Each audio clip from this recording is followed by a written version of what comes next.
Indonesia negara dengan penduduk terbesar keempat di dunia. Negara dengan penduduk muslim terbesar di dunia.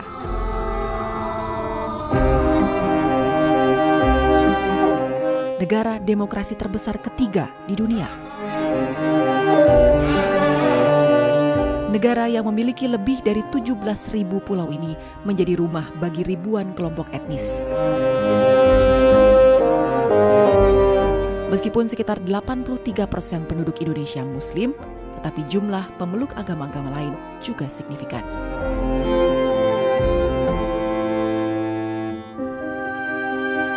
Di Indonesia, Islam tidak dipertentangkan dengan nasionalisme dan demokrasi. Ideologi nasional yang inklusif bernama Pancasila diterima secara luas. Belakangan ujian terhadap kemapanan ideologi kebangsaan yang inklusif ini menguat kembali di tengah goncangan politik identitas. Inilah esensi berbangsa bernegara.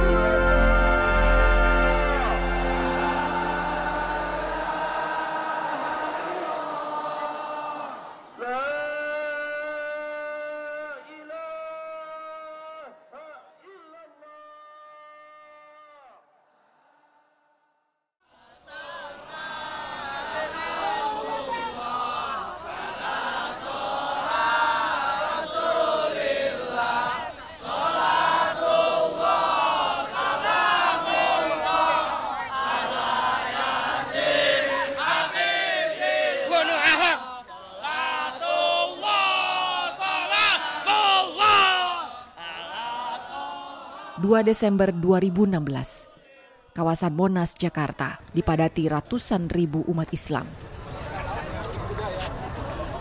Mereka datang tak hanya dari Jakarta, tapi juga dari berbagai daerah. Teriakan takbir silih berganti dengan hujatan terhadap Gubernur DKI Jakarta Basuki Cahayapurnama alias Ahok.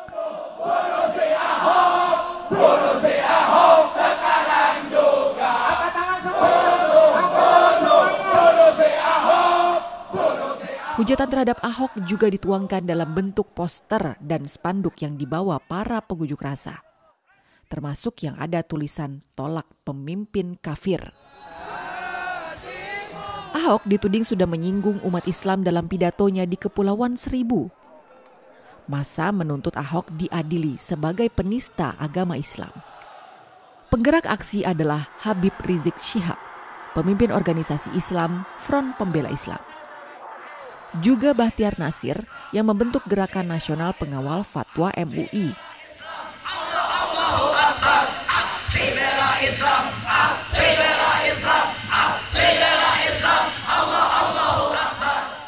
Aksi 212 yang masif ini dinilai menunjukkan menguatnya identitas supremasi Islam di Indonesia. Identitas keislaman itu terus menguat, bahkan hingga 2 tahun sesudah aksi 212. Allah sayang sama kita. Semuanya akan kemudian dihitung oleh Allah Subhanahu wa taala. Fa innallaha syari'ul hisab. Ada kesadaran. Bulan November 2018, acara Hijrah Fest di Jakarta dihadiri puluhan ribu anak muda. Pengunjung Hijrah Fest berasal dari latar organisasi keagamaan dan orientasi politik yang beragam. Tetapi nuansa identitas keislaman kegiatan ini cukup kuat dengan pembicara-pembicara yang mengusung narasi supremasi Islam. Ini kalau lagi pakai baju bebas kayak anak SMA semuanya, subhanallah. Sukses di Jakarta, acara serupa digelar di Surabaya selang 3 bulan kemudian.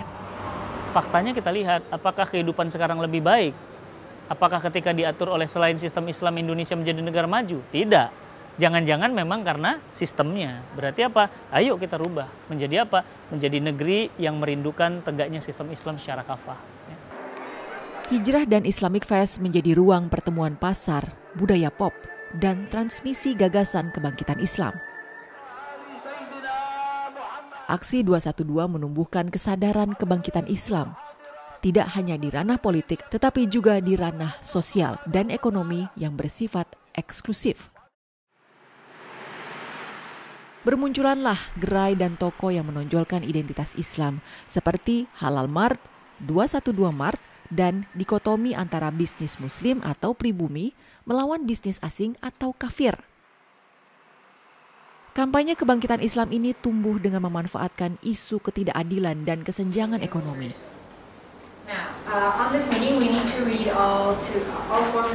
Dosen Universitas Indonesia Inaya Rahmani melakukan penelitian tentang motif para peserta aksi 212. Ia menemukan motif aksi tak semata-mata urusan politik agama. Ya, artinya secara alamiah orang kelas menengah itu akan mulai merasa gamang karena kesempatan di masa depan sulit untuk dia kontrol dan peran negara semakin lemah. Perasaan gamang itu keluar dalam narasi-narasi keagamaan. Ketika orang itu merasa cemas, merasa gamang, ada kecenderungan di antara kelas menengah muslim di Indonesia, di dalam kasus ini DKI Jakarta, untuk kembali ke agama untuk mendapatkan sebuah kepastian. Sehingga ketika ada situasi politik tekanan tinggi, di mana ada musuh bersama yang menunjukkan sosok yang bukan muslim, bukan dari ras Melayu, menimbulkan persepsi bahwa seseorang yang merupakan musuh kita akan mengambil pegangan kita, yang akan menambah ketidakpastian lagi. Musuh bersama yang dimaksud Inaya adalah Ahok, Gubernur DKI Jakarta kala itu. Ahok adalah sosok beretnis Tionghoa dan beragama non-muslim. Mana dalam bekerja di bank, ditanya mau jadi dirut bank, enggak, mau jadi kasir aja. Isu penista agama yang disematkan ke Ahok berkembang menjadi kampanye penolakan pemimpin kafir dan bisnis asing. Sebagai dasar argumentasi, mereka menyitir surat Al-Maidah ayat 51.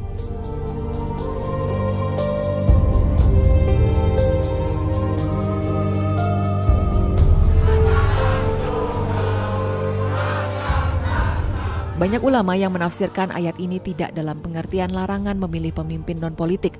Tetapi bagi sebagian kalangan, kata Al-Maidah 51 digunakan sebagai simbol aspirasi supremasi Islam.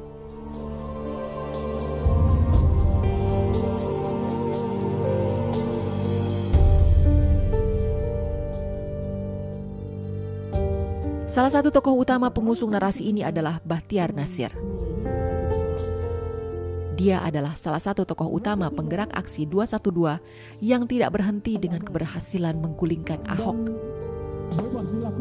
Dalam ceramahnya di Masjid Jogokarian, Yogyakarta pada Februari 2019, Bahtiar Nasir menegaskan jasa besar umat Islam Indonesia dalam sejarah Indonesia. Karena itu, sudah selayaknya umat Islam Indonesia mendapat posisi istimewa dalam kepemimpinan politik. Jadi kalau Anda tanya sebetulnya berpolitik di dalam Islam itu untuk apa sih? Kemana arah politik Islam sesungguhnya? Arah politik Islam tentunya untuk merealisasikan janji Allah yang 3 kepada kita semua. Pertama apa? La yastakhlifannahum fil ard. Akan diberikan Islam adalah yang paling besar kontribusinya dalam proses lahirnya Negara Kesatuan Republik Indonesia ini. Sebagaimana kita ketahui, kerajaan-kerajaan Islam bukan cuma menyerahkan aset yang mereka miliki, tetapi ya kekuasaannya bersatu untuk Indonesia melawan invasi, serangan dunia atau kolonialisme Barat pada saat itu. Sampai pada akhirnya tokoh-tokoh Islam pula yang menjadi founding father berdirinya negeri ini. Tidak bisa dipungkiri dan bahkan sejarah tidak pernah bisa dihapus peran besar umat Islam pada pembentukan negeri ini. Para pemodal-pemodal akan takluk di hadapan hartanya umat Islam. Allahu Akbar. Insya Allah jika umat Islam orang Islam dipimpin oleh orang Islam, yang non Muslim, yang kafir dipimpin oleh mereka. Ba'dhum awliya'u ba'd. Ya, dan kita nggak boleh terbolak-balik. La tattakhidul kafirina awliya min dunil mu'minin. Jadi umat Islam harus dipimpin oleh umat Islam. Jika mau jujur Indonesia adalah mayoritas Muslim dan Anda adalah penganut demokrasi, proporsional jika umat Islam yang mayoritas ini dipimpin oleh umat Islam. Bahkan lebih dari itu, ada satuan-satuan terkecil. Umat Islam rela kok kalau pemimpin di Bali itu bukan orang Islam? Ya, karena mayoritas Hindu misalnya. Ya, mestinya tidak ada yang salah jika Aceh kemudian menerapkan perda syariah yang hanya diberlakukan hanya untuk masyarakat Muslim saja. Ustaz Zain, tolong ajak ngomong bahasa Jawa, Ustaz Zain. Ya. Ustadz Zain An-Najah sering satu panggung dengan Bahtiar Nasir. Karena saya mau dengar Ustaz Zaitun berbahasa Jawa, Ustaz Zain. Saya? Apa iki? Iki ora apa-apa. Ustadz Zain adalah akademisi dan dai yang aktif di lembaga yang sama Bahtiar Nasir, MIUMI, Majelis Intelektual dan Ulama Muda Indonesia. Sebuah lembaga yang mewarisi pemikiran tokoh-tokoh politik Islam seperti M. Nasir yang pada masa-masa awal kemerdekaan menuntut agar Indonesia menjadi negara Islam. Jadi di situ saya nggak bicara politik, bicara kekuasaan beda, Pak. Enggak, kali ini saya mendukung. Berarti kita harus menang politik umat Islam ini. Iya, jelas. Allahu Akbar. Allahu Akbar. Dan insya Allah menang. Amin. Zain menjelaskan mengapa umat Islam harus menolak pemimpin kafir. Diprediksi kalau pemimpin kafir itu kan dalam pandangan Islam, orang kafir itu kan tidak amanat. Dalam pandangan Islam sekali lagi ya. Kenapa nggak amanat? Karena dia nggak mau bersyukur kepada Sang Pencipta Allah SWT. Dia menciptakan orang ini. Mestinya kan bersyukur kepada Sang Pencipta, ya, membalas budi baiknya. Karena sudah diberikan rezeki, diberikan kehidupan. Syukurnya itu dalam bentuk menyembahnya, masuk Islam, menyembah sholat 5 waktu, dan seterusnya. Berarti kalau orang kafir itu orang yang tidak bersyukur terhadap Tuhannya. Tidak amanat terhadap nikmat yang diberikan kepadanya. Nah, kalau dia tidak amanat dengan Tuhannya, biasanya juga nggak amanat sama rakyatnya. Kan sederhana banget ya, itu dari pandangan agama Islam.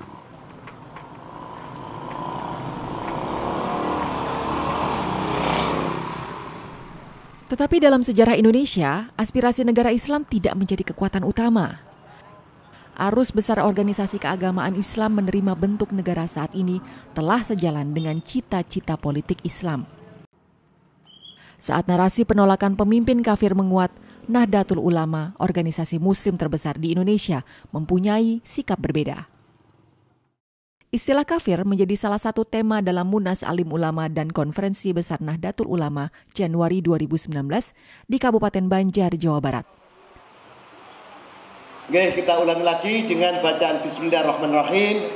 Sidang pleno laporan hasil sidang-sidang komisi secara resmi tepat pukul 20:45 dengan bacaan Bismillahirrahmanirrahim dinyatakan dibuka.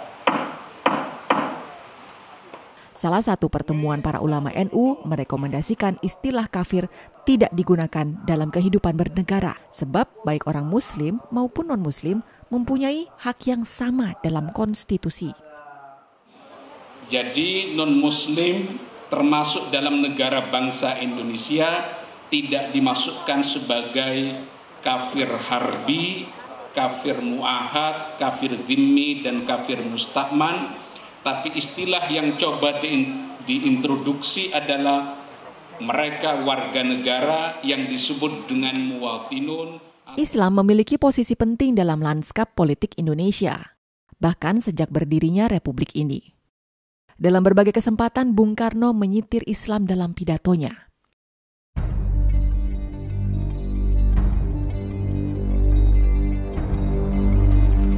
Dan kepercayaan kepada Tuhan yang satu inilah, tauhid inilah, yang menjadi api yang berkobar-kobar menyala-nyala di dalam Quran itu.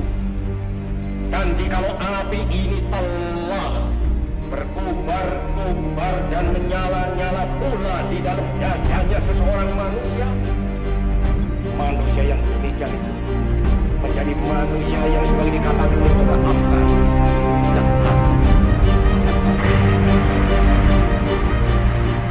Dengan jumlah pemeluk mayoritas, Islam menjadi faktor penting dalam pembentukan ideologi bangsa.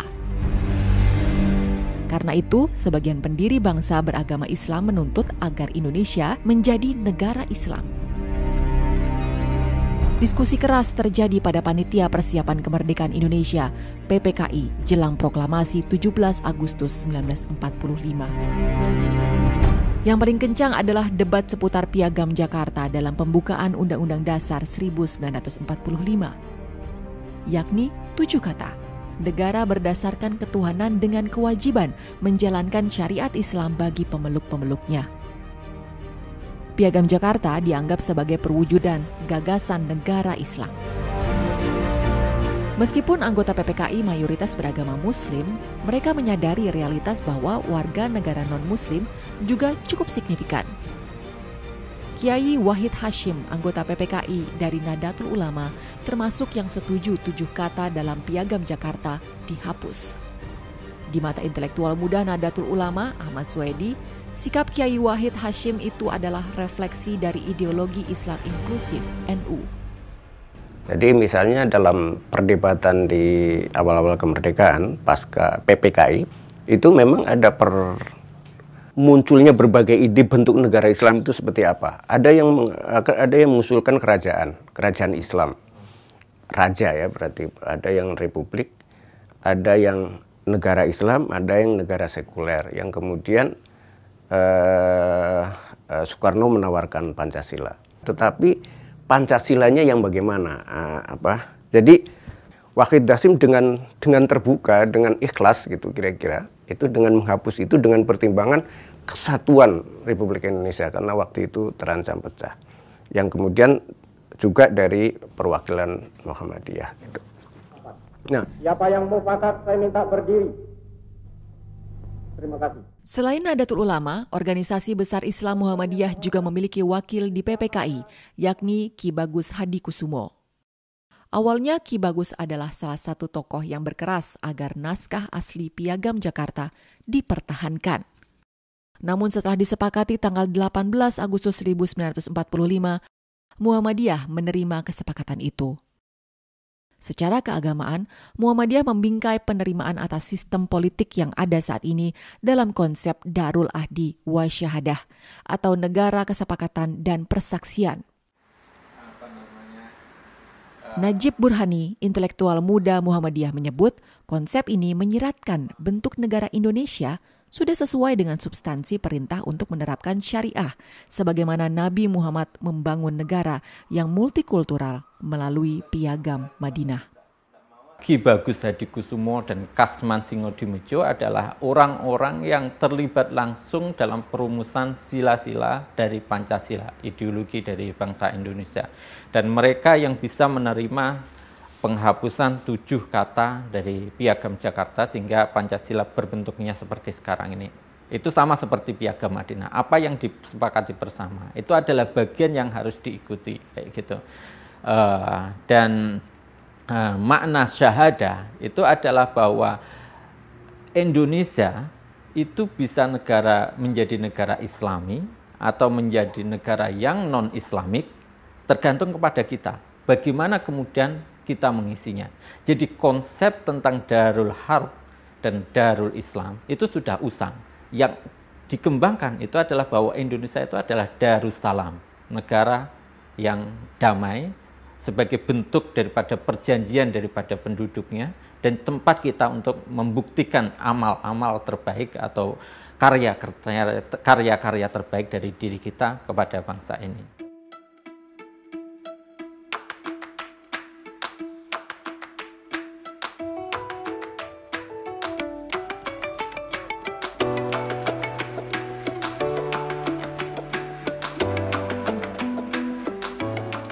Maumere, kota di Kabupaten Sika, Nusa Tenggara Timur.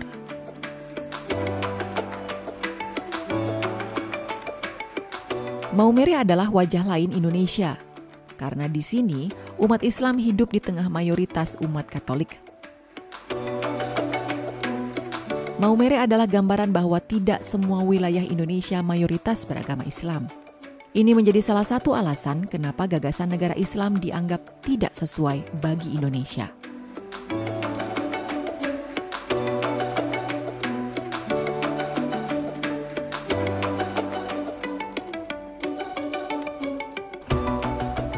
Hari Minggu adalah waktu beribadah bagi warga Maumere yang mayoritas beragama Katolik.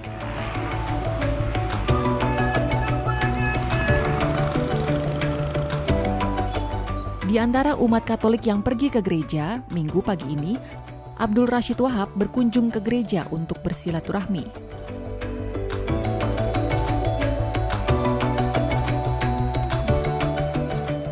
Abdul Rashid Wahab yang akrab dipanggil Abah Rashid juga kerap mengunjungi Uskup Manggarai Monsieur Edwaldus Martinus Sedu. Kami sudah salam-salam, oh gitu ya. Abah Rashid adalah tokoh forum kerukunan umat beragama. Forum ini berperan penting dalam relasi antar agama. Di sini, kearifan Bapak Bangsa yang menjadikan Pancasila sebagai dasar negara dan bukan negara agama menemukan relevansi yang nyata. Di Maumere, penyebutan kata kafir tidak digunakan dalam pergaulan antar agama. Kakek, kakak. Ayo. Saya waktu itu secara spontan, saya tanya sama Romo Pigjen itu, sebagai ketua FKUB. Romo, saya dengar orang Sika dulu, artinya orang Katolik yang di Sika ini, menyebut mereka yang di sebelah timur ini, Iwan baru Gentiu. Ya, saya tanya sama Romo, Gentiu itu apa? Itu pada bahasa Portugis. Orang yang belum beragama dan juga animisme, itu Romo jelaskan begitu. Itu disebut Gentiu. Nah, Gentiu itu sama dengan kafir. Ya saya hanya bilang, saya tidak mungkin menyebut pater ini Gentiu. Ya. Hanya Indonesia kita bisa melaksanakan amal Ahlus Sunnah wal Jamaah besar-besaran secara aman. Tanggal 22 Oktober ditetapkan sebagai Hari Santri Nasional. Sebagian besar warga Nahdiyin memperingati Hari Santri Nasional. Peringatan ini menjadi momentum penegasan komitmen santri terhadap sistem politik dan penolakan terhadap gagasan pendirian khilafah. Para santri menolak penggunaan lafaz tauhid sebagai simbol kampanye khilafah. Tulisan tauhid memang kerap digunakan dalam bendera Hizbut Tahrir Indonesia, ormas yang mengusung konsep khalifah. Allahu Akbar. Allahu Akbar. Allahu Akbar. Merdeka. Merdeka. Mending NKRI. Mending NKRI isinya Ahlus Sunnah wal Jamaah. Daripada kelihatannya negara Islam isinya menentang Ahlus Sunnah wal Jamaah. Isu khilafah adalah gugatan terhadap sistem demokrasi dan bentuk negara kesatuan Indonesia. Agar ketika bendera ini berkibar, maka semuanya di bawah keagungan La ilaha illallah Muhammadur Rasulullah. La ilaha illallah.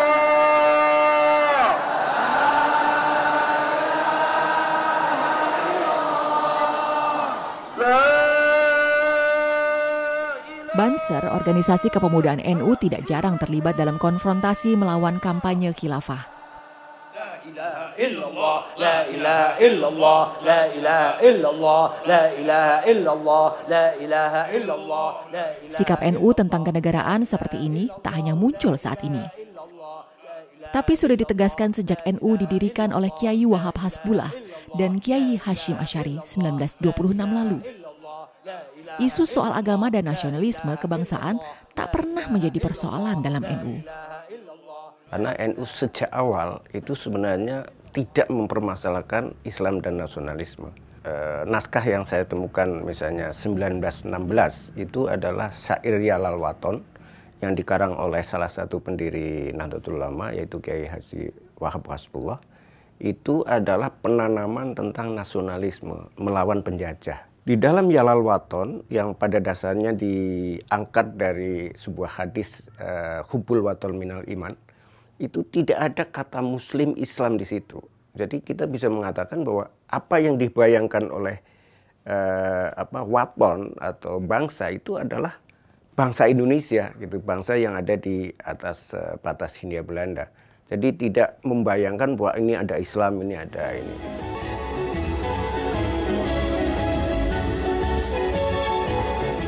lagu Yalal Waton yang dimaksud Ahmad Soedi adalah lagu ini.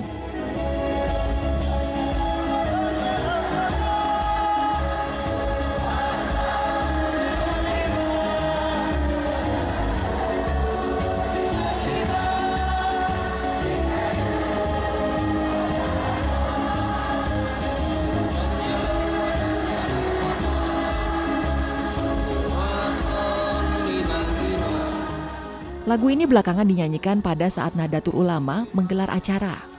Lagu ini diciptakan oleh pendiri NU, Kiai Wahab Hasbullah tahun 1935. Lagu Yalal Waton membangun semangat warga NU untuk mengikuti prinsip para ulama NU bahwa Islam dan nasionalisme atau rasa cinta tanah air tidak dapat dipisahkan. Saat gagasan khilafah menjadi kontroversi, sebagian tokoh politik Islam menawarkan istilah-istilah lain dalam semangat supremasi Islam.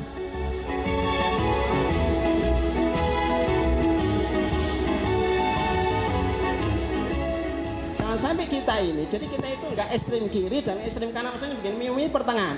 Ekstrem kanan itu yang hanya Arab semuanya, tidak melihat Indonesia. Yang ekstrem kiri itu Indonesia semuanya, nggak mau lihat Arab, benci sama Arab.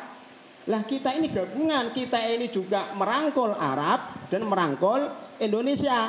Makanya kita senang dengan nama Masjid Jogo Karyan. Itu miumi banget nih, miumi banget. Nah, mudah-mudahan ini jadi... Ustadz Zain An-Najah bersama Bahtiar Nasir menolak asosiasi politik Islam dengan ide khilafah semata.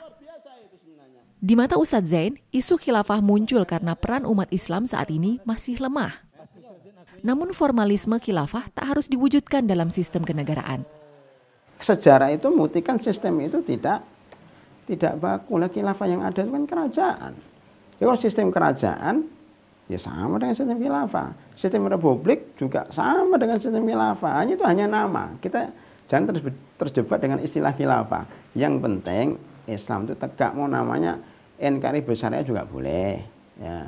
Maunya negara baldatun thayyibatun warabun juga boleh, itu sudah disepakati orang Indonesia. Kalau kita mudah-mudahan Indonesia menjadi negara baldatun thayyibatun warabun ghafur, amin, semuanya mengamini. Itu sama sistemnya dengan khilafah sebenarnya. Jadi kita jangan terjebak dengan istilah. Nah, orang-orang sekarang ribut karena istilah kan. Saya kira itu aja. Bagi Ustadz Zain, khilafah mungkin hanya soal istilah. Namun cita-cita supremasi Islam tak redup dalam konteks negara demokrasi seperti saat ini. Jadi dalam sistem demokrasi ini permasalahannya, demokrasi yang diterapkan di Indonesia demokrasi yang mahal banget. Setiap calon pemimpin harus punya dana sekian miliar, sekian triliun. Ya. Dari mana dananya? Calon itu nggak punya uang, dananya dari orang-orang yang kaya ini. Kita tahu sendiri, kalau orang itu terjerat dengan dana, artinya dia didukung dengan dana dari seseorang, otomatis dia tersandera. Jadi ketika memimpin pasti ada namanya politik balas budi. Jadi kayak ada lingkaran setan. Yang nanti saya bayangkan yang memimpin di Indonesia itu akhirnya adalah bukan pemimpin itu, tapi yang memimpin adalah orang yang memberikan dana. Dan itu sudah kelihatan. Nah sekarang ada ide atau ada usulan supaya nanti yang memberikan dana itu umat Islam. Bisa kok umat Islam itu iuran 1 juta kalikan berapa penduduk, itu udah miliaran triliunan kan. Itu kalau bisa mengusung satu pemimpin yang didanai oleh umat Islam selesai. Jadi dia tidak berhutang budi kepada salah satu konglomerat, tapi berhutang budi kepada umat Islam, kepada rakyat.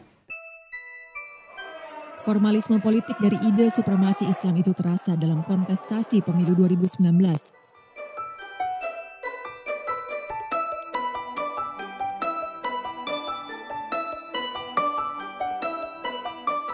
Melalui forum Ijtima Ulama, kelompok dan tokoh yang mendukung supremasi Islam seperti FPI, GNPF Ulama, Ikhwanul Muslimin, FUI, HTI, dan kelompok Salafi Politik mendukung Prabowo Sandi. Pada saat yang sama, arus utama di dalam NU mendukung Joko Widodo.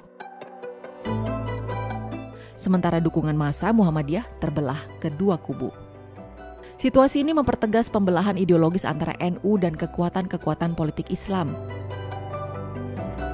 Dua kutub itu bisa disebut sebagai Islam inklusif dan Islam eksklusif.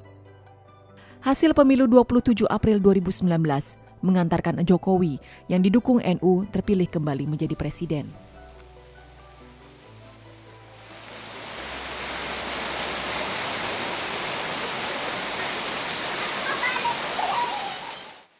Namanya Ahmad Muwafiq, tapi dia lebih dikenal dengan sebutan Gus Muwafiq.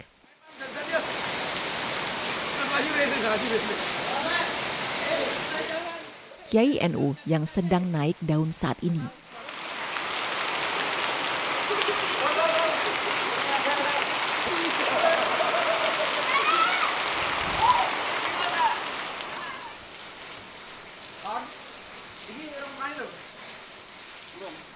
Aku malah nganggo sing iki. Oh, padahal palsu. Nggih, nggih. Ya Allah, merek Penti di sini oh. Di sini gitu.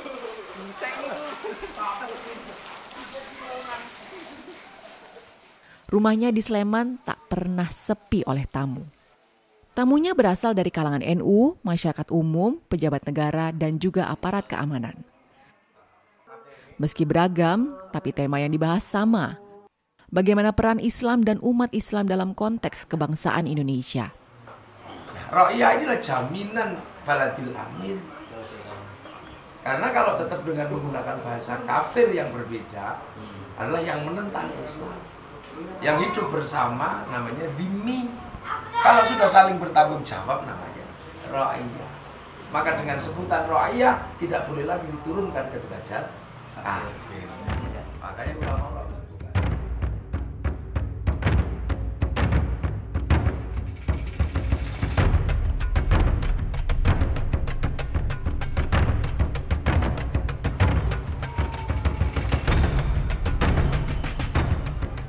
Gus Muwafiq berkeliling Indonesia, menebar pesan tentang karakter Islam dan Indonesia yang tidak cocok untuk ideologi negara Islam yang ekstrim ala khilafah.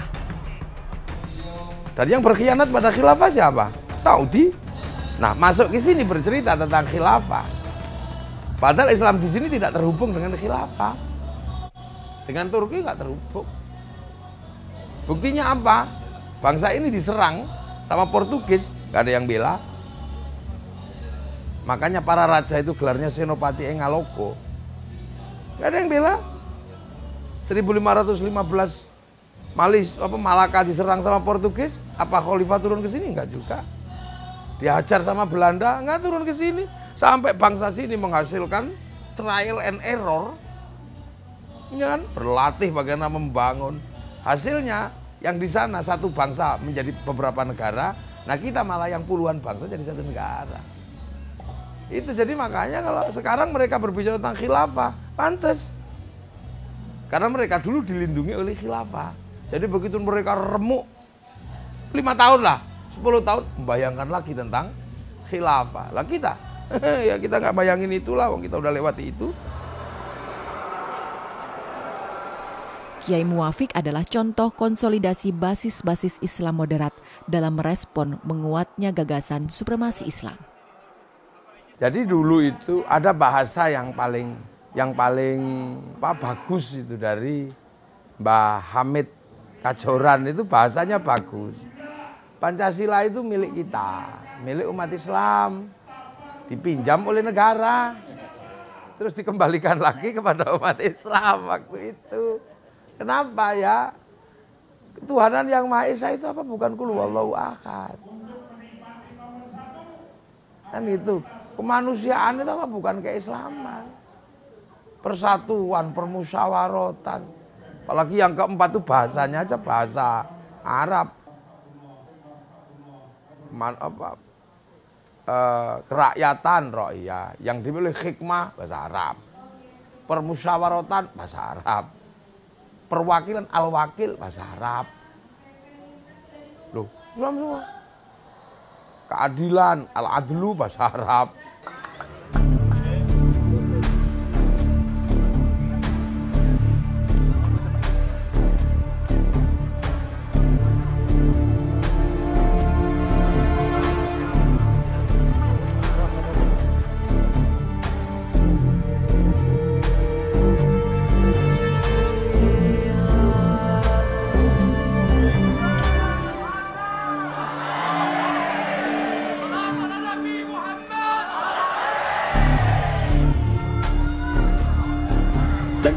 kita ini unik.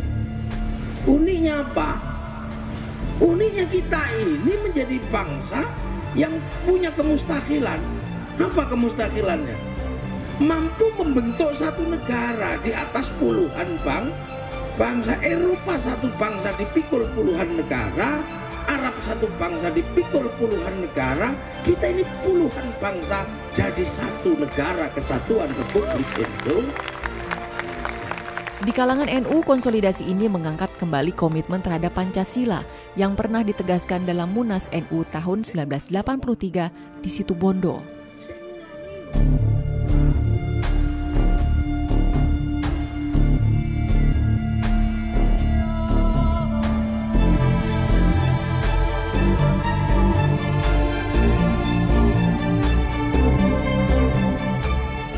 Dengan jumlah anggota dan simpatisan mencapai 80 juta orang, Nahdlatul Ulama menjadi organisasi penting dalam menjaga Islam inklusif. Komitmen terhadap Pancasila juga ditegaskan kembali oleh ormas Islam terbesar kedua, Muhammadiyah dalam Tanwir di Bengkulu, Februari 2019 lalu.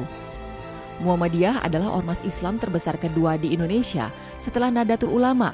Jumlah anggota dan simpatisannya mencapai 57 juta orang.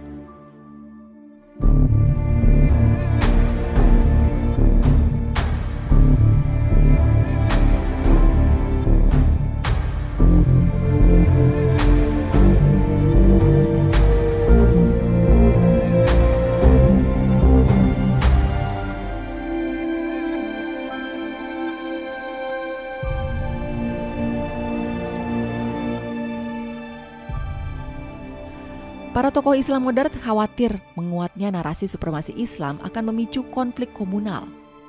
Indonesia punya pengalaman pahit konflik komunal yang dipicu oleh sentimen perang agama. Di antaranya terjadi di kota Maumere. Tahun 1995 dan 2002, kota Maumere diguncang kerusuhan antar umat beragama Islam dan Katolik. Abah Rashid berusaha keras meredam konflik itu. Kalau saya di minoritas, saya juga memahami keminoritasan saya. Jadi tidak menuntut yang berlebih-lebih ya. Sampai kalau demo segala macam. Kita diskusi pelan-pelan dengan uskup, dengan siapa saja. Jadi untuk yang paling penting memahami potensi, lalu bisa berbagi. Satu, Allah Tuhanku. Dua, Muhammad Nabiku. Tiga, Al-Quran kitabku. 1, 2, 3, Islam agamaku.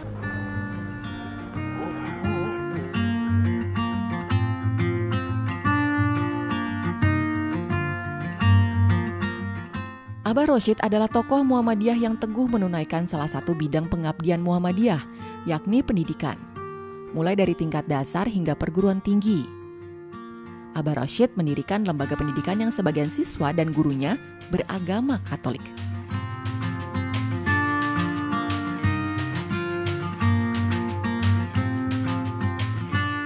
Pesan tentang Islam yang inklusif ditebarkan Abah Rashid ditangkap generasi muda Maumere. Tanpa membedakan perbedaan akidah dan penampilan, mereka akrab berdiskusi.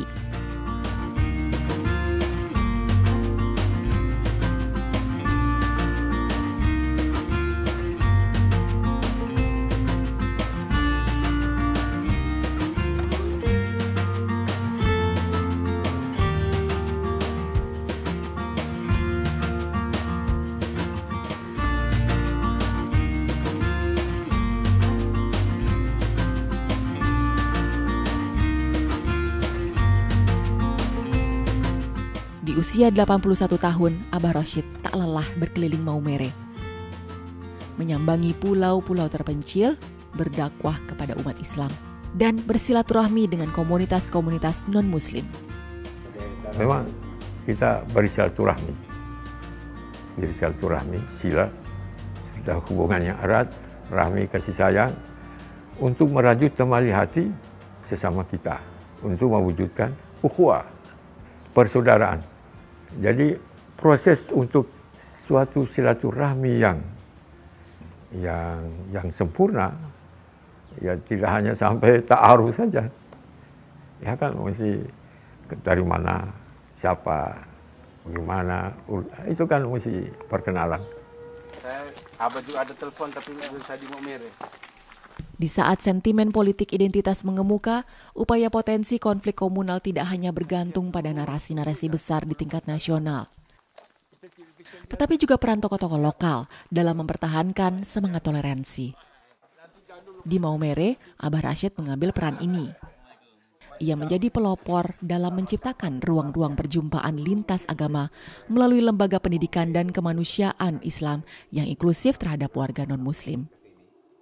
Sosok seperti Abah Rashid dan umat Islam minoritas di Maumere adalah satu wajah Islam di Indonesia. Sementara ide supremasi Islam juga tidak surut.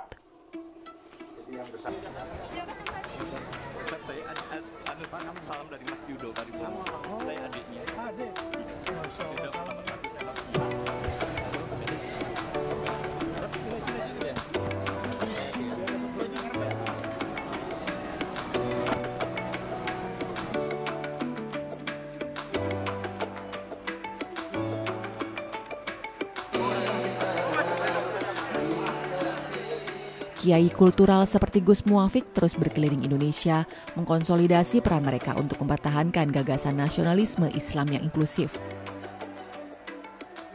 Islam di Indonesia masih akan berkembang dalam pergulatan narasi kebangsaan. Indonesia tidak selesai di sini.